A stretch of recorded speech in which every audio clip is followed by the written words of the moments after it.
Demokratija je sloboda, brate. Da budeš slobodan. Kad smo svi jednaki. To je demokratija.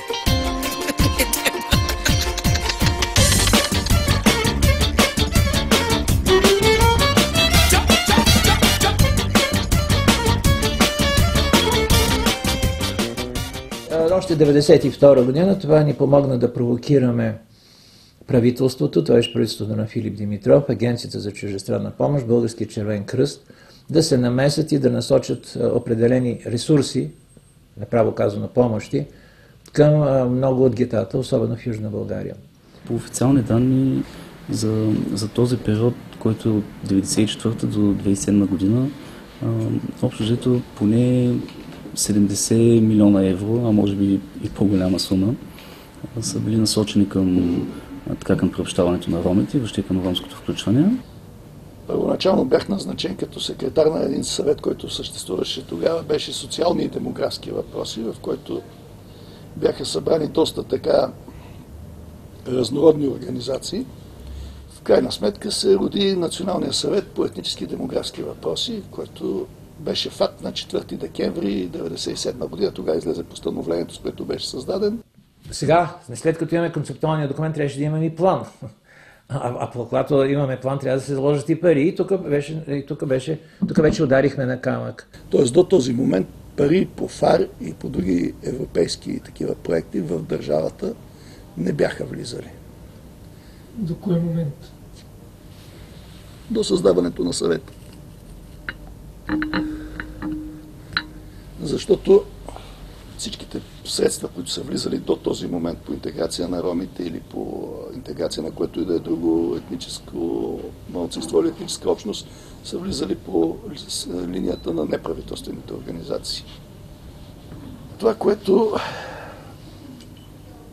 искам да кажа е, че ФАР 99, независимо от това, че беше много малък, само за половин милион, в него бяха предвидени доста интересни пилотни начинания, които ако бяха внимателно анализирани, може би по-нататък ще се избегнат някои грешки.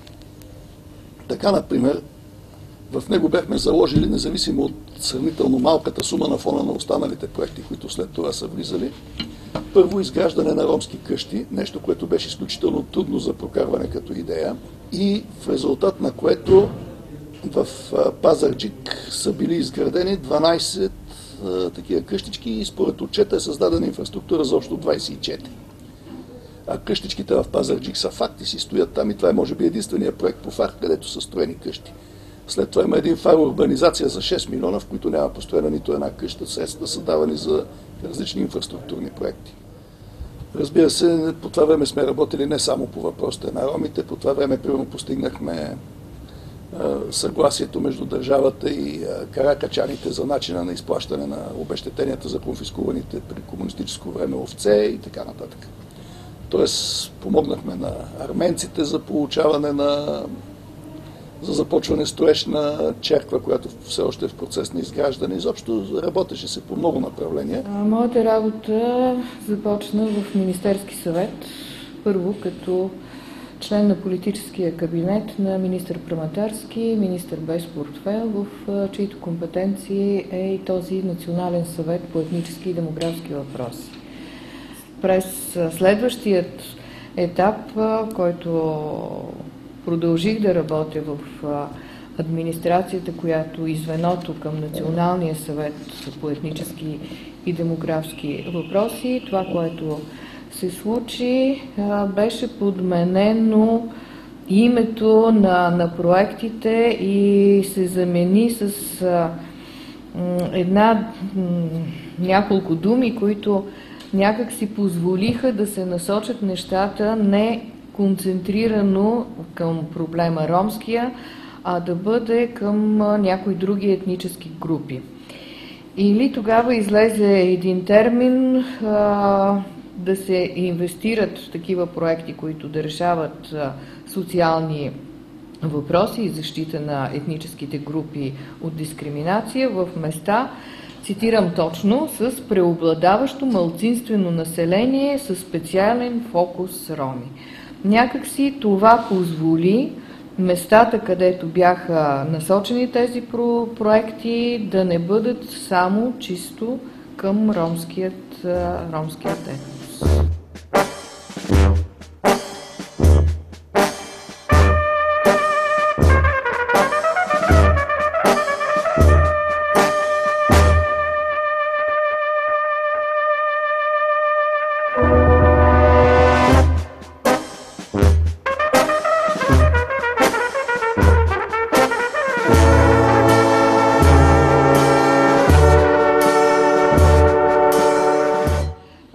Това, което беше направено през 1999 година и разработената и приета рамкова програма за интегриране на ромите в българското общество, е един чисто български документ, с който тогава беше направен с максимално участие на представители на този етнос, и в него бяха посочени действително важните проблеми, които предстояха да се разрешат, за да се изпълни политическият критерий за приемане на България в Европейския съюз. Или защитата на малцинствата, защото според докладите, на малцинствените групи, докладите, които бяха на Европейска комисия, ясно отразяваха, че има такъв проблем и правата специално на ромите не са защитени в достатъчна степен и те не са интегрирани, а живеят в социално изключване, в бедност, неграмотност, безработица, която е недопустима. Ромите. Безработни, гладни. Поне 1-2%, може и 3% да кажем, от българите имат много добри мнения за нас като хора, ни оценяват като всичко, но 97% от българите ни взимат като някакви хора, които вършваме черната работа за тях и накрая ти вика с извинение, бал съм ти майката. Фактите говорят за това, че хората мизерстват. Въпреки всичко, въпреки парите, които се отпускат, въпреки... Няма напредък, няма. Държавата какво прави с нас?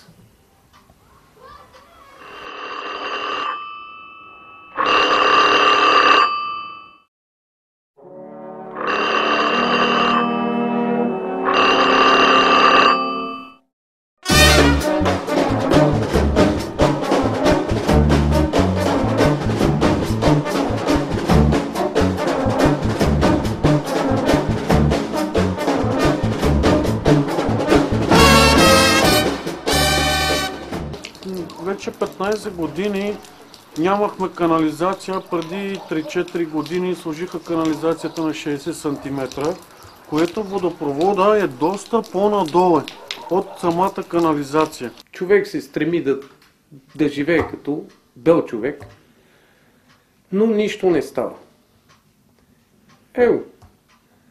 С много труд, с много такова нагласих малко горе-долу нещата, защото това е първоначало, да има човек, вода, кухня, баня. Това е първото нещо, което трябва да има. И като го направих, какво направих? 3 години не мога да използваме банята. 3 години не мога да се използва кухнята. да мъкнеш вода от 50-100 метра, от 200 метра. В кой век живеем? Прилагаха се мерки, които бяха много популистки, в които не се търсеше участието на самите роми, а на тях им се казваше какво трябва да правят. Нямаше желание да се реши проблема. Променяха нещата така, че те да бъдат в полза на ромите. Съжалявам за много неща, които не се случиха. Затова всеки един от нас във всеки екип и във всяко време, което е било, носи своята вина. Аз също. Огромната част от тези пари са под един или друг начин контролирани от администрацията, т.е. идват от европейски фондове или от национално съфинансиране. Това са над 90% от средствата. И за тях общо взето трудно може да се намери някаква отчетност или пък да се докаже постигането на някакви резултати. България участва в 3 или 4 европейски проекта по различни европейски програми, чрез неправителствени организации. Така че изобщо всички тия разговори за огромните пари, които се изливат в ромите, като се тегли чертата, на практика не са чак толкова големи. Но когато се влиза в детайли и се види за какво са отишли тези средства и каква е отчетността, така се забелязват доста интересни неща. Явно и самите институции не са толкова заинтересовани да предоставят тези данни. По-интересно е, че за другите, примерно около 5% от средствата, може би под 5 милиона лева, които идват от частни фондове, от различни фондове, американски, европейски, Отворено общество, например, и други такива фондации, които също наливат пари в ромското включване в доста по-малки размери, в 10-кратно по-малки размери от държавните пари. Но това, което е интересно, че те са доста повече ориентирани към резултатите и въпреки по-малките суми, там много по-лесно може да видим всъщност какво се е случило с тези пари, какъв резултат е бил постигнат в такива детайли до конкретния човек, в какъв етап на неговото образование му е бил подпомогнат, например, с някаква стипендия.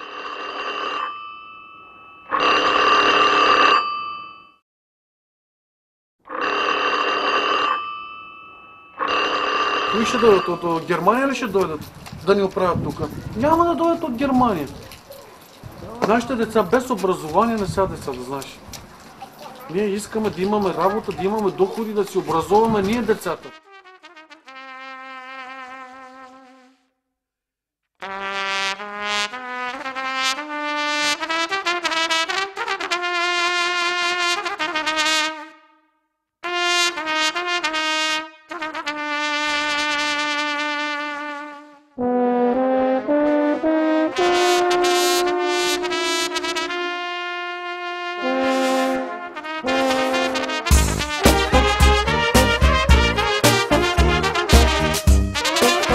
Stop!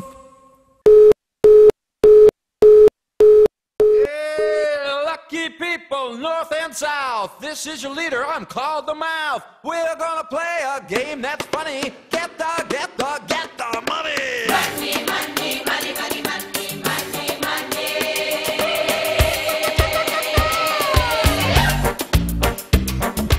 Walking on a beach all disenchanted, blackness in my heart. Anything I want now, they can stop me, energy goes dead. Riviera buildings, high depressing, look like cookie boxes.